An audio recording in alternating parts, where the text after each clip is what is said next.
Over the years, this 3,000-acre plantation estate in Oak Grove, Virginia has housed a Civil War garrison, the Washington Academy, a courthouse, and dairy farm.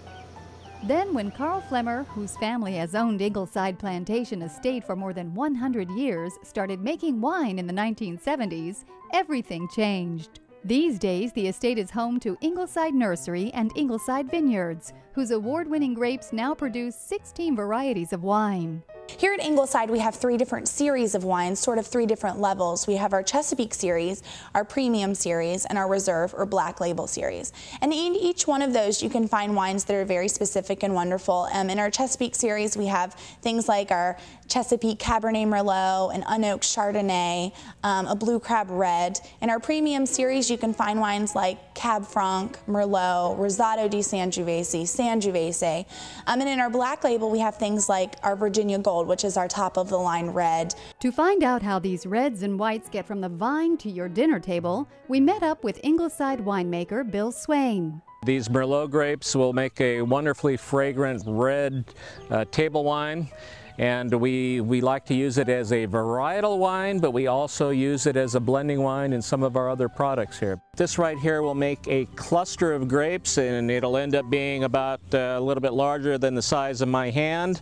And from that, we'll be able to produce about a glass of wine. Red wine is made by fermenting the juice, where yeast turn all the grape sugars into alcohol, but fermenting the juice along with the skins and the seeds, and it's the extraction of the flavor and the color that comes out of the skins and the seeds that makes red wine so much different than white wine. White wine is we ferment the juice only. So instead of fermenting everything together in one tank, skins, seeds, and juice, it's juice only, and it's also normally fermented at a different temperature. White wines are typically fermented at a very cool temperature for a longer period of time. When we're doing the red wine fermentations, we prefer to have them go at a higher temperature, and of course that means they go at a much more rapid pace. We like to age our red wines, especially our premium red wines, for a minimum of 1.5 years, sometimes longer for our reserve ones. And after that process is over and we're ready to make our next blend, then we take our barrels away from their stacks and set them out, taste every individual barrel, and start putting together different combinations of the barrels until we come up with the optimum blend for the best quality and flavor. I'm showing you 2 of the most important tools of the winemaker.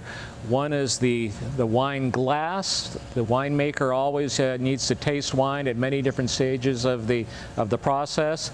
This is a wine thief, and it's a little thing that we use to steal wine out of barrels. This wine will be bottled within the next 2 weeks, and the aromas are very nice right now. I'm getting a lot of cherry and vanilla from the barrels coming out of it, and a real nice aromatic sensation of maybe some wildflowers in the background also.